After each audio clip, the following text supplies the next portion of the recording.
All right. Well, it's 8 o'clock. We should probably get going. Thanks everybody for coming to this month's session from the Academy of Master Educators. This is one of our med-ed topics, and I'm really happy to be here. My name is Jason Rosenstock, for those of you who don't know me, from the Department of Psychiatry, and I was asked to talk today about syllabi. And I'm amazed, frankly, that there are so many people in the audience here interested in listening to something about syllabi. So it's really exciting. Kudos to you.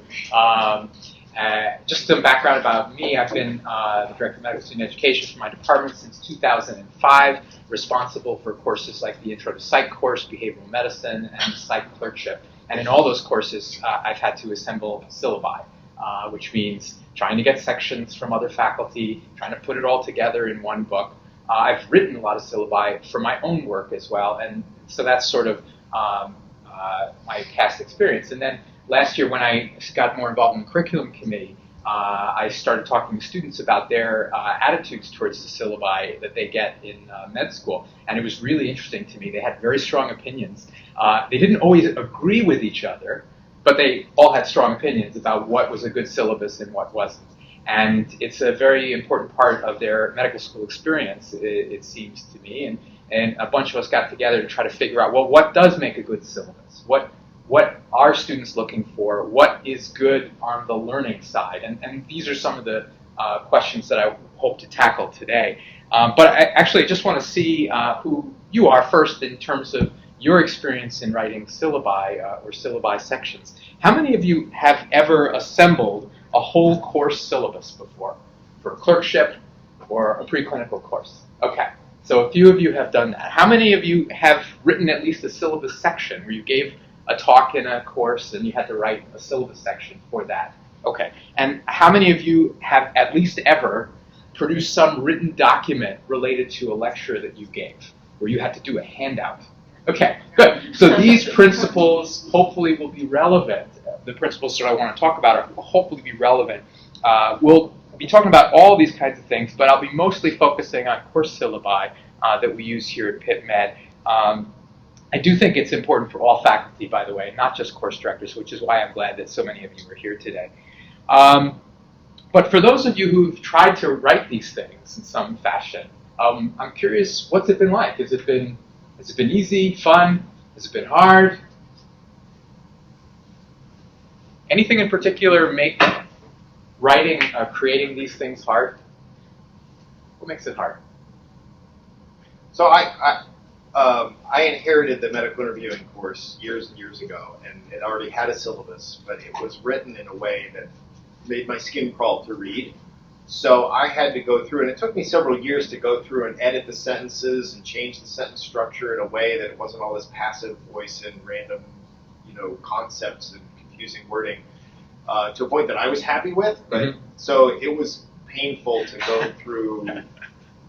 I like to talk to people. I don't like to sit in front of my computer too much, though. Right. Sitting and writing is not something that I. Yeah. What about you? So, I guess my disclosure is that I don't agree with writing syllabi. Okay. I think it doesn't contribute to the active learning, and it basically spoon-feed the students. We're going to talk about this. Number one. Number two, when I written the syllabi, I think that the main problem is to try to match the content of the syllabi, or at least the flow with the slides that we present to the students in the presentation. So some students complain a lot about that. Yes. It's their number one complaint. Yeah. Yes. Other challenges in writing these bits? So it's kind of what he said, but there's a structure to a syllabus that takes away from the flexibility that you're often trying to create in the course. It kind of says that it distills learning points down to 3 things, and that seems kind of silly. Yeah. When you're teaching high-level learners. Yeah. Yeah. I've been on I was a Pitt medical student, so I've been on the receiving end of the syllabi, not on the directing end. But I remember one of the things that I found frustrating as a student is that in some of the lectures or the sections, there would be like 15 objectives. And it was hard for me to distill what an actual. There were often the lectures had learning objectives, but I couldn't tell if they were actually important things in the lecture. Sometimes they just seemed like a long list. Right. And I think a lot of that also is what's most important, trying to decide when you're writing it, what do I focus on, what's sort of most important, what's less important, how much do you include in a syllabus? Yeah. I guess also as a former fitness student, the best one was Dr. Kreit's pulmonary one because it was owned by one person. And I think so often these courses or like things that you're organizing they're not just you alone. Teaching is often a team effort, and so having like someone who controls or owns it. Yep. Yeah, absolutely. Now, the other thing that Reed was alluding to that I want to come back to, that nobody's mentioned specifically, but I just want to put out there explicitly, is this takes time. This takes a lot of time to do a good syllabus or a syllabus section, where you really have to go through and do all these things, and we don't always have that. So that's sort of one of the biggest challenges that I find. Yeah. Could you stop for just a sec for those of us who didn't go to Pitt, what Pitt means by a syllabus versus what other places might mean by a syllabus? Because we didn't get anything like that. And so I was like, whoa, that's a lot of stuff. So we'll talk about sort of what should be the components in a syllabus. But you're right, these are, it is probably good. I sort of assume that everybody kind of knows what a Pitt syllabus looks like. But what we're talking about is a bound collection of papers designed to provide information on that course, right? This is what we're talking about. Like the textbook.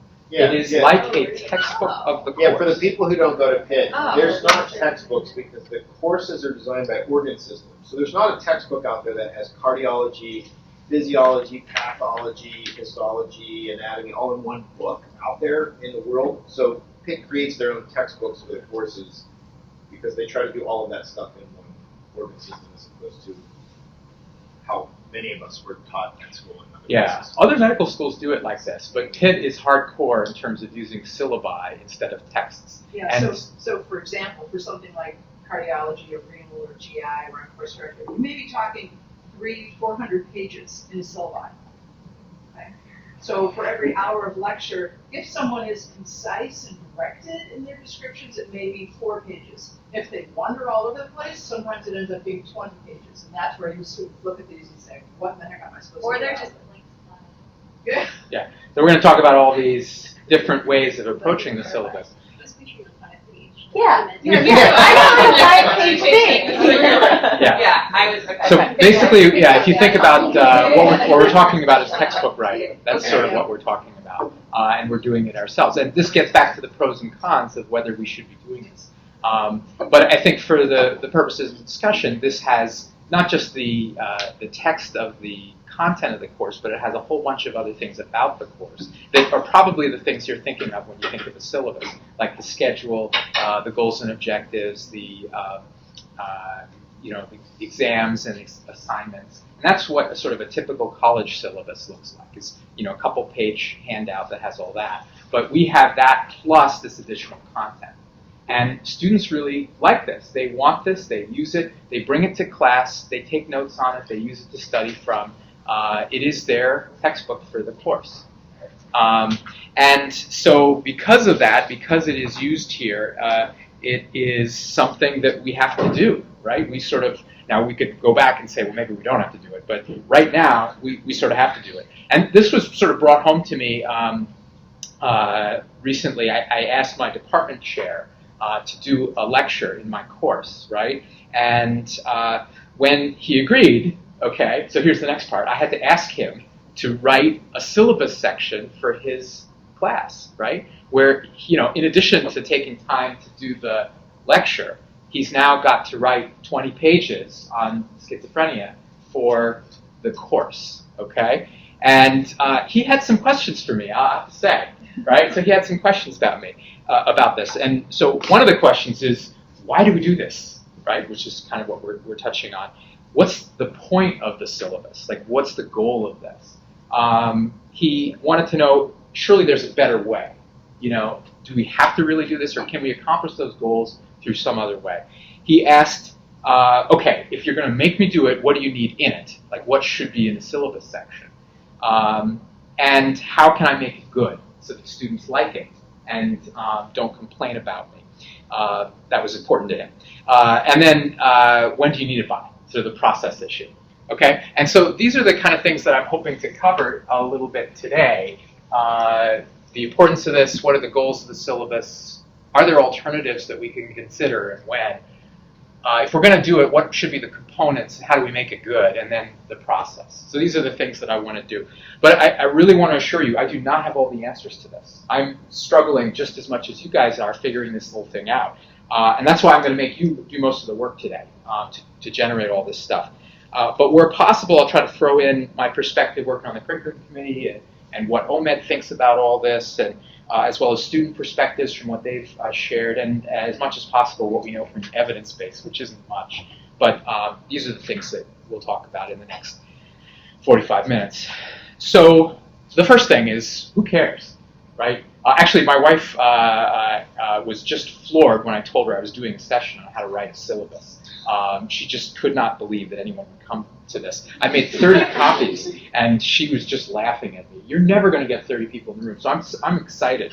But at least you guys care, and I think the students care. I think that's sort of one thing that really struck me is that these student comments and in the course reviews that we get, they're always talking about the syllabus. And one of the things that I thought was really interesting that actually I want to thank actually Gigi is here and her she did a session with Jamie Johnston a few years ago about syllabi. And one of the tables that they presented comes from OMED, which looks at student satisfaction with the course.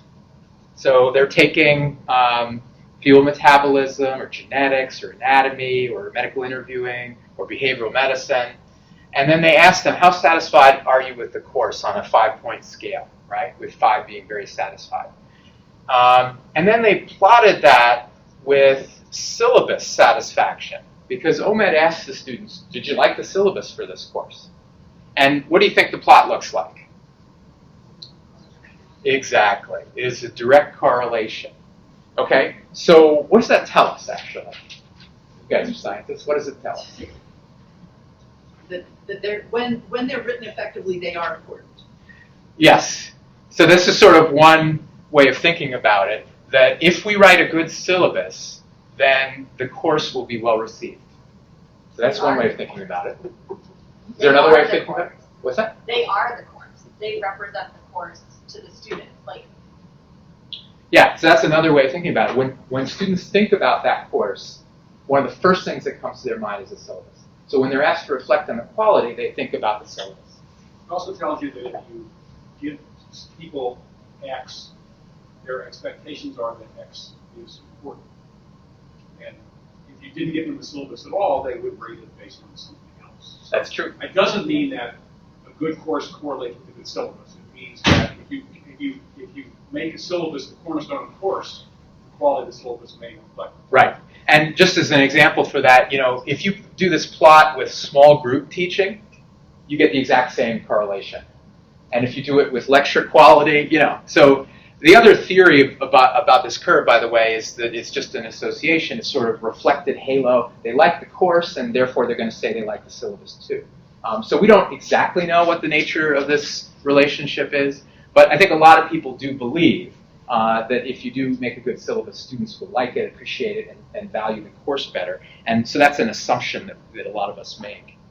I also sort of take pride in the syllabus. I mean, this is why it's important to me. It's sort of a reflection of me and my work, I don't want to put out a shoddy syllabus, because people are going to look at that, and then they're going to evaluate me and my department. And so I want it to be good. And if it's not good, it's going to reflect badly on me and my department. And so that's sort of why I think it's important. And it's one of the things I told my chair. Like, if you want to be thought of well, if you want to be regarded well, this is one of the things that you need to do. And I think the other fact is why it's important is that students really do use it. They bring it to class, they read it, they study from it. It is essential for them. And that's sort of why it's important.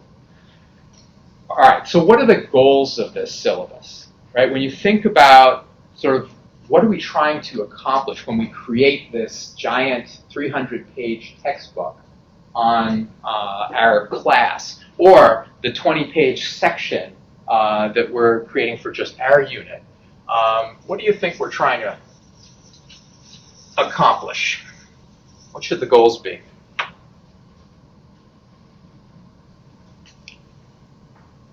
Sounds like you're trying to make a comprehensive resource for the students. Exactly. So there has to be this content in it, this comprehensive resource. Now, people argue about this, right? So how much detail do you need, you know? But students want at least a reference or touchstone for the content so that they know what is important. And this is something that we need to do. And I think the other part of the content is context, which is how does this content fit in with other content they're getting elsewhere. So that's sort of one goal of it, is just providing this content. What else would be a goal of the syllabus? What are we trying to accomplish here?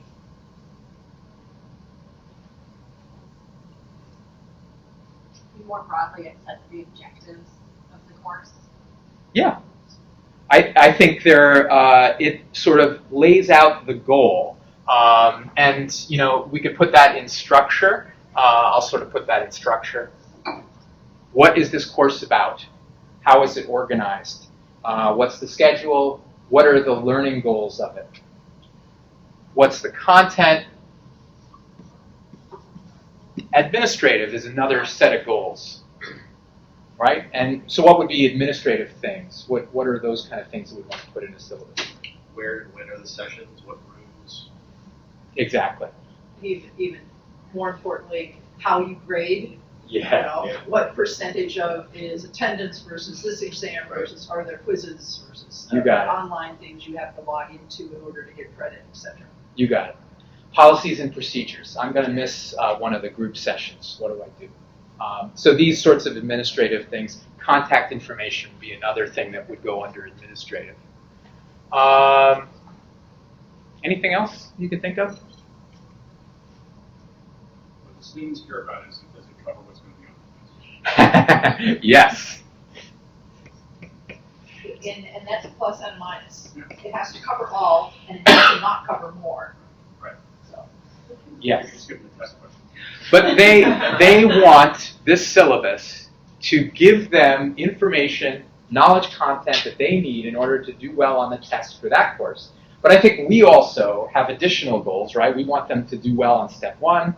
We want them to do well when they are starting clerkships, right? So for preclinical syllabi, this is a big thing. For people in clerkships, when we actually are doing syllabus sections there, we want this to prepare them for practice and residency. So we should be trying to think of the next step. How is this going to help them along their rhyme pathway?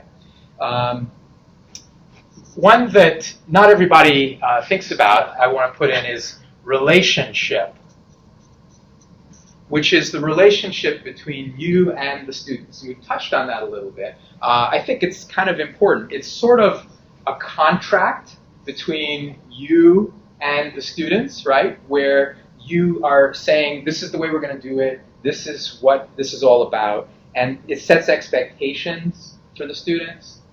It also sets a tone for the class and for the interactions. It sends a message about what you're all about and what kind of teacher you are and what this course is supposed to do. And so in some ways, right, they get this before they even see you in class, generally. But it sets the tone for what comes. And so I think it's important for that reason. I was going to say, I think one other thing that I'm thinking back on it, I guess it's syllabi, I don't remember ever having this, but in a textbook you often do, is like the challenge of it. Like the textbooks, like at the end of the chapter, there's questions. Yeah. And I wonder if that's something that's kind of missing from a syllabus that might help make it more interactive. Yes, we're going to talk about that because I think that is a very important thing, and students really value that a lot. But I think these are the big goals, and you can see my little acronym here for the Halloween season. I thought of 2 others, actually, which I couldn't fit into the acronym, but this is an educational product, and for that reason, it's often useful for publication, dissemination. We can, if we have a good syllabus section, we could send it to MedEd Portal as part of a package of a particular learning activity. It I used my syllabus when I went up for promotion. And I said, this is a syllabus I did. It was rated this way by students. This is why you should promote me. And they bought it. I don't know what, but they believed it. So the product is important. And then I think another thing is sort of course development or curriculum development, which is basically the idea that this is something that writing a syllabus or a syllabus section helps you to think about. It forces you to think about, what am I doing here? What is this course about? How am I designing it? Does this make sense? It helps you to develop the course further. It also serves as a communication to other course directors or other teachers in your department, division, in school. So if someone wants to know, what are they covering in GI?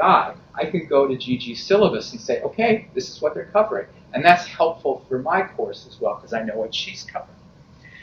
So these are the goals. But there are a lot of questions, and some of these questions have already been raised.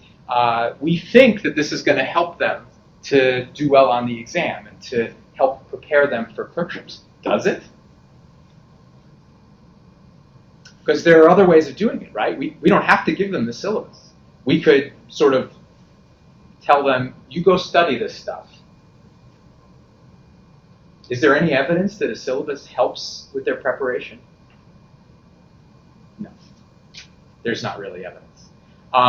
But students value it. So this is the thing. They think it helps them. And this is sort of what we're going on. The other issue is how much content is appropriate, right? We're writing these textbooks.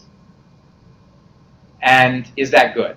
Should we really think of this as a reference, as a standalone? Is that what we want when we say content? Or is an outline good enough, where they have to go and then look up other stuff? It's interesting. I think I looked up what syllabus means, and I don't know if anybody knows what the Latin origin of syllabus is. It means label for a book. Label for a book is what syllabus means.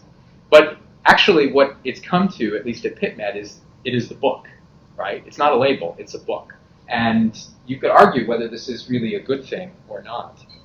But I think for now, Pitt believes that the syllabus should be a standalone source of accurate and minimally sufficient information. This is an important thing. If you can get it in 4 pages, that's better than 20 pages.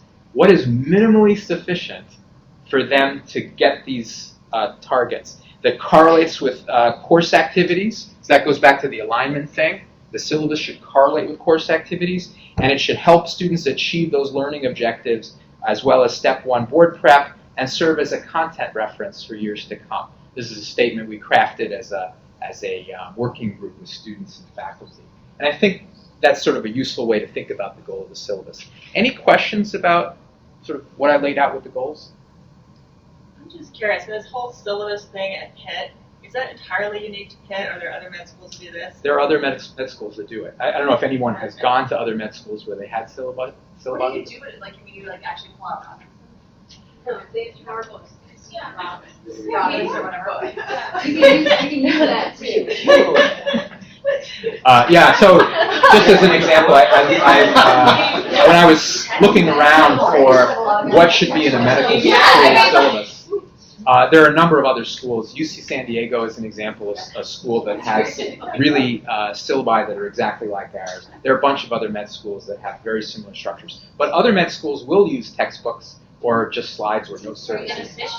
Are these syllabi meant to be kept for reference as a lifetime? So I'm thinking, let's say that in your GI unit you learn about the differences in pathology between Crohn's disease and ulcerative colitis. So now you're a medicine resident, you get a pathology report back, and you're like, wait, I can't remember, I want to review this. Do you pull out your Pitt Med syllabus? Some people do. I didn't see it. And look I for think it? people think they're going to, but no one does. I think I remember holding on to those, like they're open by med for years, but they never got them. Because you haven't done You grab it, just you go know, grab it. right? Yeah, you can just go along with it. I'm not from here. Like, I did a med school here, I had no idea what this was, and now I'm teaching in one of the med school courses, and they were like, here's the syllabus. And I was like, are you kidding? To me, a syllabus said, like, a 20-page, Yeah. Right, so this is the text here. And I think to answer this question, do students use it? I think you're right. They think they're going to use it, they save it, and don't tend to use it, even in the clerkships, right? So in the Intro to Psych course we teach in the first year, we tell them, save the syllabus, because when you do the psych clerkship, it could be useful as a reference. But they never crack it again. So worry seems to be that if they aren't using textbooks or sort of standard medical resources, then like when you go back and need to relearn that information later, you don't have the syllabus anymore. You don't have a wiki. Like, Have you read out Harrison? Yeah, I look at. So I would argue that most of that stuff's online, and the students look online. Yeah. But there are textbooks that occur in the med school. Bates, for example, is used in this course, and so that's a textbook that I still to this day will pull out and be like, oh yeah, what do I do here again? So the ones that are like classics, but Robbins, I haven't pulled out my I think I threw it away years ago. So I can look it up online. Yeah. So there are I do find for day-to-day things in clerkships and internship residency, I think it's you look it up online. Yeah. But where I do find our students say they use them is they pull them out again for board study, with part 1, part 2, and need internal medicine boards occasionally. But by the time they're in internal medicine boards, probably their first and second year courses are potentially obsolete. Who knows what's right and what's wrong by the time you're 4 or 5 years out. Right. Well, let's come back to this issue about the cons of the syllabi, since we're touching on this. And that's our alternatives, which is the next section. We could do it other ways. One way is not to give them the syllabus. Just say, you're on your own. And I guess the worry by giving them the syllabus is what? That we're infantilizing them. We're making them dependent on us as founts of knowledge, when they could be more independent in thinking about their own learning. Is the argument? Adults. They're just supposed to do adult learning. Adult learning. Let them learn. So, and one of the things that we learned in our teaching courses is that, especially when there's notes, and I did this, I was guilty of this, we just keep highlighting and underlining things to create this false sense of fluency. Yep. And so the students aren't actually being required to think about what they're reading or put it to test by in a clinical application or a question, how do you apply what you just read? I think the syllabi it kind of feeds into that when we just keep highlighting this and rereading this. Right, which is not a good study strategy. And so the hope is that if we just sort of don't give them anything, then they will have to be forced to kind of come up with it on their own because they're adult learners, and it'll force them to do it, which means they'll learn better, right? What's the problem with that? So I think I should argue that this is no different than assigning them reading in Harrison's or whatever. This is not, just because this is given to them doesn't mean that we're telling the students this is the way you should study. We would still encourage them to take notes from this. We would still encourage them to come to lecture, to go to small group, to quiz themselves. But I think of for example, ID, where we had an excellent syllabus. We still all had our ID flashcards and used those for antibiotics, and so I think, in some ways, this allows you to provide a baseline consistency to the students. Because if you just send them out and say, go read about IBD, you're going to get some of them that are stuck in the library in some sort of complete swirl of information that makes no sense. Yeah. What do you think? I don't think that you should just tell them, you're on your own. You give them books, names of books, and even pages if you want. You read from this page, stuff that you already have reviewed and you think is appropriate for a student. You're just not going to tell them to go on your own and read whatever you want. I don't think that's the way to do it. Okay, I was being a little rough there. I don't think anybody's necessarily attacking Pitt for its syllabus or there's one better way or worse way to do things. I think there's probably a number of ways to do things. I think thinking back to being a medical student and having somebody say, go read 30 pages in this book, it's oh my God, really? Yes, you're an adult learner, but going from, say, college to med school is often a jump for people and a little overwhelming. And so I think some scaffolding is helpful. If I think about the best course that I had in medical school, she's since retired. She was awesome. I really miss her. I didn't have to study for any of my boards for neuro because she was so good. She had a small syllabus, but then she scaffolded her lectures. So she didn't give slides. She never taught from slides. She just taught from pictures on the board and from sections. And so you went to class and took notes, but because she was so good at teaching what she did, you didn't necessarily need the scaffold written down, but because she gave it to you as you went along. And so there's different ways to do it. I think nobody's attacking it. I think that supposes that you have a really excellent true. Yes, that is a requirement. She was outstanding. And there's variability, yes. I certainly think for GI, when I look at making up the syllabus, I try to have it two-level, making sure we have sufficient background information for the students to get up to speed. And then I also think, like you do, that this pushes them just beyond where a second-year medical student should be, because who knows what kind of GI exposure they'll get in third and fourth year. So I view it as being a little beyond maybe second-year level. But I always make sure we start to content. Alternatives, I know students always want other places to go. So we try to find review articles that are appropriate. How do you tell the IBDs? How do you tell UC Crohn's? You know, so within the Navigator portion of the syllabus, we almost always have appropriate review articles for them to go look at. Because otherwise I find my students tend to go to the board review books. And 2 years ago I had a student who got 32% on the exam. And I said, how did you study? He said, I read 10 pages on a board review course the night before the exam. He didn't go to lecture, he didn't listen to any of the podcasts, didn't read the syllabus. Read 10 Syllabus doesn't pages. solve that problem. What? Syllabus doesn't solve the problem. No, The person actually studies for an hour per exam. That's right. That's true. But it's true that people who rely on the board prep books probably don't do as well as people who study from textbooks or syllabi like we're talking about. So I try to give them alternatives. If they say they don't like the syllabi, so I try to give them review articles that are appropriate. So that was sort of the question that I had. So are you putting in the content of your syllabus, are you putting more information that they need or less information that they need? Is the expectation that the student supplements reading to fill in the gaps, or is the expectation that they read it and they have exactly everything they need, or is the expectation that they have to kind of still weed through? Because in terms of thinking of adult learning, it has to be a little bit challenging, so how do you balance that?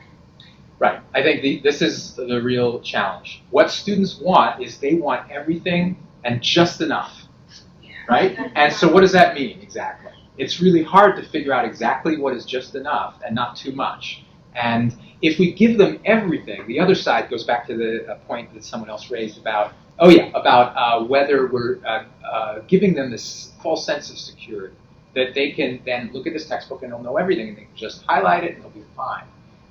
So we may not want to give them everything that they want, but I think there's value in setting up this construct that provides some structure and scaffolding for them. It's also, another point I just want to make is that it's a lot cheaper than having them buy textbooks or having the school buy textbooks. It's a lot cheaper for the students. But actually, it's not, because they can go online and use this stuff without paying for it. It's not cheaper for the faculty and for the members. That's true. So for there time. are people that have been writing textbooks and doing it well for hundreds of years. And there are people at Pitt who have never written a textbook before, who are being asked to write a textbook, which they may not be very good at, and which is going to take them an enormous amount of time to do. So I have an observation, which is the people who went to Pitt in this room are passionately defending me. And the people that didn't go to Pitt are going, "What are you talking about?" Because they learned it. They learned with different resources. Yeah. And they would defend the resources they learned with, because that's what they have. And it may be that we're arguing about this, but either way would work, right? I mean, we're all here, despite having gone through different. How much overlap is there between the lecture content and what's in the syllabus? I'm just wondering if the faculty are kind of doing double duty, having to write it and put it in the lecture. Yeah, so we're going to talk about that, but the alignment is really important for the students, and that it should be very much aligned. Let's come back to that thing. The other thing I want to say, just in terms of evidence for this, one thing a lot of people worry about is that we're sort of infantilizing learners, right, by giving them this stuff. And indeed, there's one study I looked at that evaluated something called syllabus boundness. It's a psychological trait that medical students have. How bound are you to what is in the syllabus as truth, right? And first-year medical students are very syllabus bounded. Everything of truth is in that syllabus, right?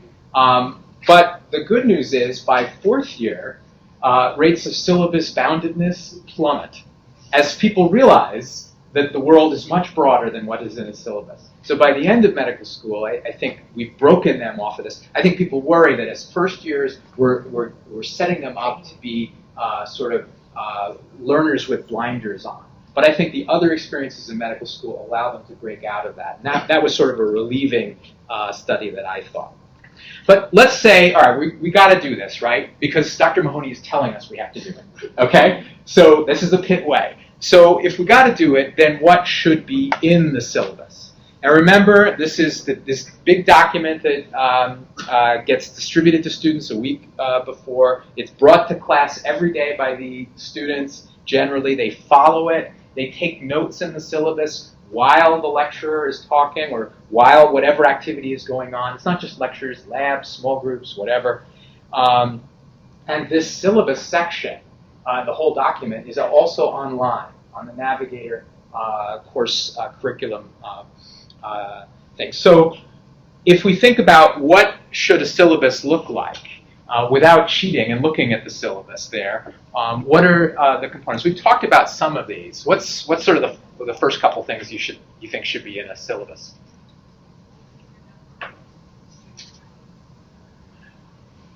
Original list of topics, who the instructors are. Right. Topics. I think even before then, I like an introduction. Like, this is the course, this is what we're doing, this is why it's important, this is course description. Goals and objectives, right? And when you're doing a syllabus section, maybe you're not going to put a whole introduction, but you got to have goals and objectives.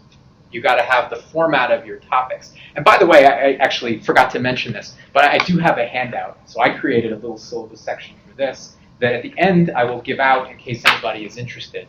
But it should have, what are the big themes of that particular component of the syllabus. What else?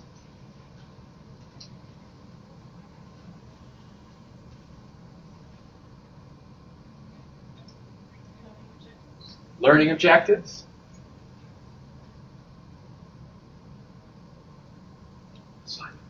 Assignments, yeah. So let's look at what they have to do. This is hugely important. I go over this, when I do the syllabus, I go over it, and then I go over it again, and again, and again, and again. Every word has to be right. If you make a slight mistake on what the assignments are, what the due dates are, when the exam is, you get tortured. It is so painful to make a mistake in this part of the syllabus. So assignments, exam, due dates, when things are due. Each unit of the course should have a syllabus section. Every small group, every lecture, every lab, every unit has a section. And each of those have goals, objectives, keywords, readings. We often will use supplemental readings, right? If you want more information, you can look at this. The schedule should also include which sessions are required. Right? This is especially important at Pitt when the large group activities are not all required. So the students need to know exactly what am I supposed to come for and what is optional. Okay? What else? Grading. You need to say how these assignments and the exams are going to fit into the grade. What is the proportion? How is it weighted? What happens if I don't do this? And all of this is the detail that goes into the grading, the objective evaluation. We talked before about policies and procedures, right? What if I don't show up? What if I miss a session? What's going to happen to me? Resources is another one. You said, well, let's give them a link to the Khan Academy thing for this particular topic, or the chapter in Harrison's that will supplement their reading. We'll give them a glossary. Let's give them practice questions. Someone talked about practice questions at the end of each section of the syllabus so that they can practice. Some people, this is amazing to me, some people at Pitt actually create an index of the syllabus where they index what is in this 300-page document. That's hardcore. I do a lot in my syllabus, but I don't even do an index. Another thing that I like to do is session feedback forms. And this is basically the student satisfaction thing that's a rip out in a syllabus. And I think this is useful if you're a course director to think about this, to have in the syllabus where students can take a couple of notes, rip it out of the syllabus and stick it in a box so that they can tell you what they thought of the session. We're looking at other ways of getting feedback from students, but this is sort of a nice, quick and dirty way of doing it. And then contact info. How do I get in touch with my small group facilitator if I have to miss a group or whatever? This is important for students. This is the big picture of what ideally should go in a thing. But it varies a lot, of course, by course type, by the faculty's preference, by what you're trying to do. And there may be alternate ways of doing it. You may have to adapt it. But you also have to explain what's in this and why. If you make a change in the syllabus, right, especially this stuff, you got to really explain it to students. You got to spell it out and communicate it. That's part of this relationship goal that we talked about with expectations. They expect all this from you, and if you go changing it in the middle of a course, then that's going to cause problems. So it's got to be clearly explained why that is. Does this make sense? The sort of the components of what should be in a syllabus? Now, the hard part is next, which is how do we make this good? Okay? So this is sort of the structural elements of the syllabus. But how do we make it good? We've touched on some of this a little bit. But maybe we can think about it a little bit more now. When you think about what is going to make a syllabus good, what's most important?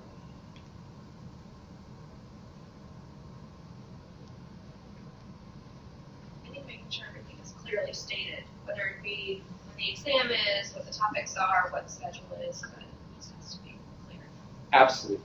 It's got to be very clear. And that includes the, all the course design stuff, but also I would argue it includes the syllabus itself. So the section, the content that you have in. When you're doing a syllabus section on hepatitis, okay? Well, let's make sure that this section on hepatitis is actually clear. And how do we do that? How do we make it? It's sort of like textbook design. What's important in making it clear? Headings. Yes. Headings. Yes. So we're going to organize it very clearly, okay? Graphs and pictures. Graphs and pictures, right? Schematics, visuals, not slides. Right? So we heard about that, right? So putting your PowerPoints in as a syllabus section, that's like one of the worst things you could do. Students will hate that. And it's hard. You've been to conferences where you get this. Like, what am I going to do with this? You can barely see the slides. It's just, and it doesn't help you to learn from that. So we want to make schematics that are clear, that really call out what the learner really needs to get out of it. Other kinds of things for clarity? Right. Yes. Consistency across syllabus sections. That includes formatting. The layout is sort of similar.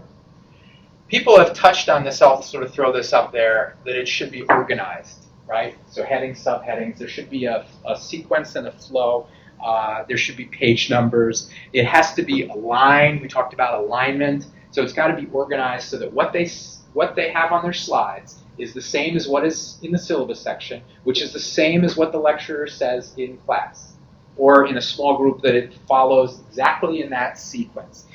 Ideally that it's scaffolded, that you show the context of how this fits in with other courses and other sessions in the course and in the curriculum. This is big picture curriculum development. Syllabus needs to be organized, it needs to be clear. What else?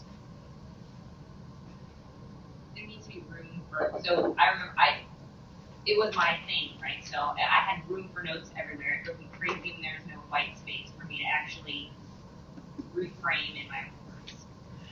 I agree that there should be white space for note taking, and it goes back to this issue, right? If we spoon feed them every little data bit, then they're gonna, they're not gonna learn as well as if we sort of force them to take notes about stuff. And this goes back to Marie Norman's talk. She talked about desirable difficulties. Remember this? And this is this idea that if you make students take notes about stuff and don't give them every single data point, then it actually forces them to learn better because they're having to construct tables in their own mind. They have to write it out. And this note-taking activity fosters learning. Although students don't like that, right? So this is sort of the downside. we have to sort of force them to do a little bit of what they don't like in order to maximize learning. But I think part of that is the flexibility bit that you were talking about, which is we do a little bit of this desirable difficulty, and then we give them a lot of other stuff to make it easy on them. And it's sort of a balance. Different learners like different things. Not everybody likes to highlight. So I don't think we should worry that if we give them this syllabus that everybody is going to break out their yellow highlighters. People learn in different ways. And I think we want the syllabus sections to allow for different types of learning. Another big area that I'll mention is concision. And this goes back to Gigi's point about 20 pages versus 4 pages, right? Students want just the minimum amount that they need to know. And one of the big problems with this is, and this happened to my chair, who is a schizophrenia research expert, right? So he thought, at first, wouldn't it be great if I told him about all of the GABA circuits in the prefrontal cortex and how GAD67 interacts with, and it's like, let's really dial it back, okay? He's so passionate about his work, and he's amazing, but the students probably don't need all that detail. We want it to be a little bit more concise, more general, and more clinically oriented, which is another thing that we can come back to. I would even say teach to level. Yeah, that's right. Teach to level. And part of the concision, I think, is teach to level. Not too much, not too little. Now, one general rule that I like when I think about this is that 1 hour of curriculum time should be equivalent to no more than 20 pages, right? That's the absolute maximum. And no more than 50 slides, okay?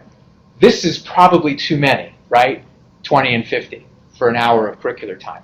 But that is absolutely the max. And if I sort of have that in my mind, I can then go back to Dr. Lewis and say, you gave me 75 slides for a 1 hour talk. It's too many. Let's dial it back. And this helps me to make it easier for students to get this concision.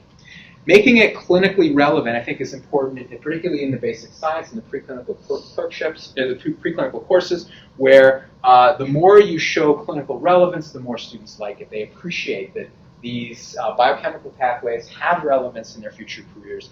And so using cases can do that, call-out boxes, talking about labs and tests and regular clinical practice. And students appreciate that, I think, very much.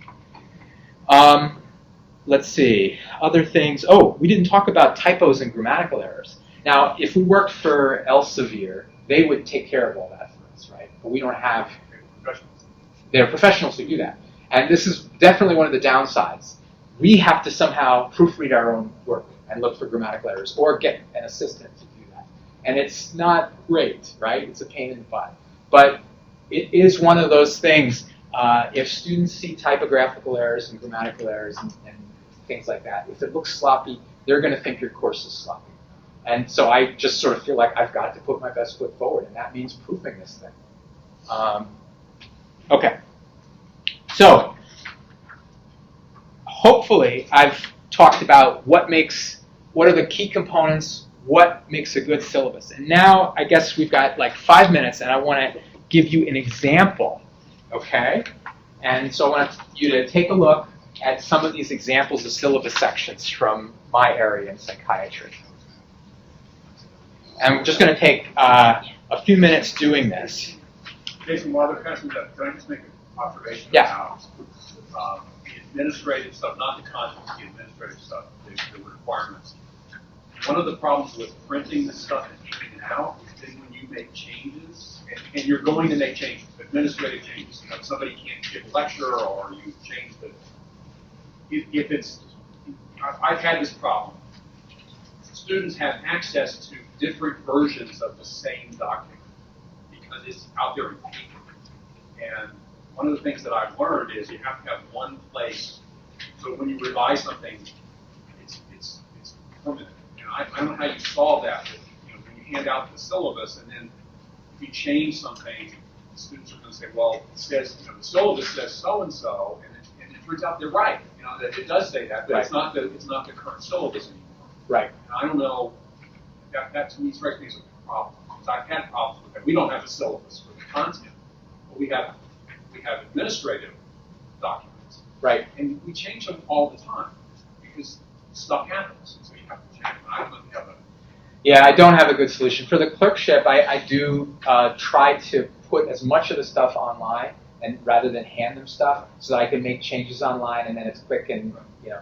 But I know people print it out, and if it said something different on the first day than it did the second, you know, We actually have a blog that's on the Navigator site, not on the courseware site, and I tell them in the intro, and it's printed in the syllabus that the blog is the ultimate determinant of schedule changes or something like that. yeah, And we students don't. still run into problems with it, but I do try to address that and do try to make a rolling site that is current. All right, let's look at A. So this is what Dr. Lewis gave me. My chair gave me, right? So this is for schizophrenia. There's some good things and some bad things about this. What strikes you as being good about this syllabus section? This is just one page of a, I'll say, 30-page syllabus section. The tables are So actually, I'm looking at just this first page. Just A. Anything you like about it? Headings, sections with bold. Right, we talked about that. So that's good. It kind of lays it out. This writing is clear. The writing is clear. This isn't like a first aid outline, right? So it's sort of narrative. It's clear. It makes sense.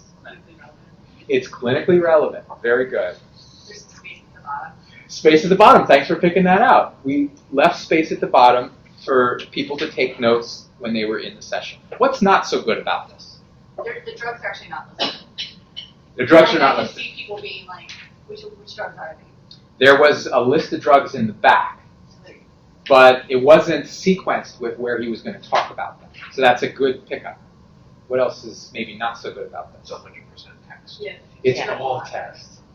There's no visuals or graphics to break it up, and it's not in a bulleted outline form. None of it is, really, except for just the headings. It may also be too much detail, and you may not know sort of what is the right amount of detail to talk about in treatment of schizophrenia, but this may be a little too much detail. There's also no case description, which would bring it to alive, and no page numbers. So that's sort of a downside. Now, as a contrast, let's look at D. So this is the last one, D. This first one was for the first year course. The second one, D, is for our clerkship. So this is for higher level learners, 3rd and 4th years. And this is a syllabus section that a different faculty member created about mood disorders. And this is the handout that she made for her 1-hour session on mood disorders. So what's good about this? Very organized. And she also, I like that she has this top part that kind of lists out all the disorders. So it's Right. It's organized, it's structured, it's clearly laid out. These are key facts. So, you know, if you don't know anything about mood disorders, most of this is pretty important stuff. Downsides?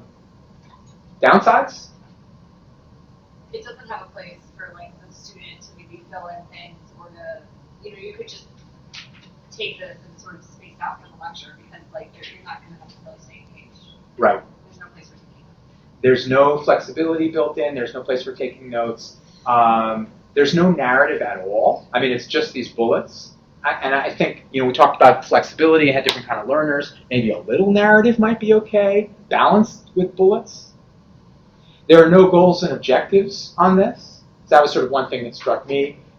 For a one-page handout, you ideally like goals and objectives. And we don't have that. It's text-heavy, no graphics.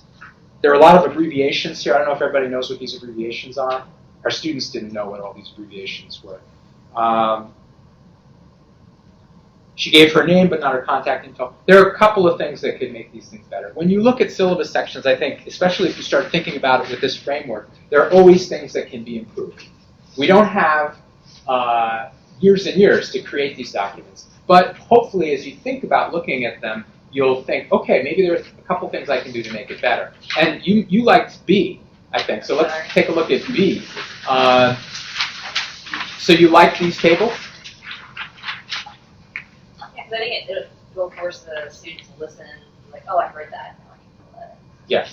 Now, the table on the bottom, I did this for anxiety, and the table on the bottom used to be blank, but then I got so many complaints from the students that I was forcing them to fill it in, and they didn't know if they were getting accurate information, and they weren't studying for the test as well as they could be. I caved and filled in the table. But I kept the one on the top blank. So this was sort of my version of balancing it a bit. Now you could say I should have stuck to my guns and kept the desirable difficulties implicit in there, but this is sort of the balance. It forces them a little bit, but it gives some of the learners a little comfort. All right, so you can look at C on your own and think about what you like and what don't like about it. I think the last things I just want to talk about before we wrap up is the process of this.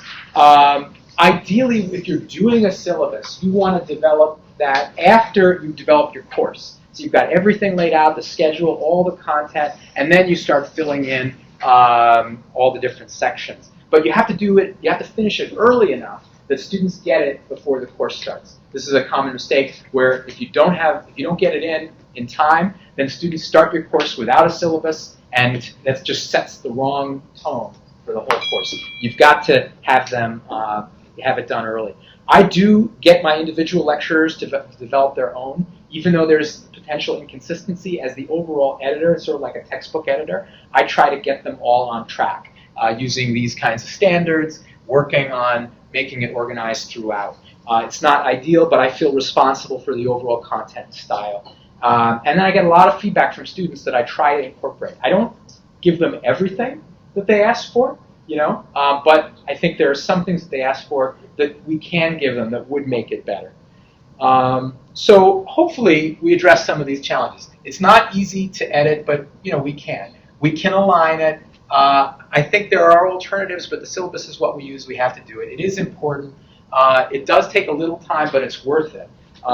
It's an important part for content and process. It's a key element, I think, of course design and getting your thoughts together for a teaching activity. Although students disagree on what they want, I think it's just a reflection that there are different learning styles, and we just have to be aware of that. We're not going to please everybody. The process is hard, but it's worth it. And hopefully you will continue to improve your handouts or syllabus sections or overall syllabi as you go, because I think that's what teaching is about, is continuous improvement. All right, let me stop there and see questions. Other things that haven't come up that we should talk about.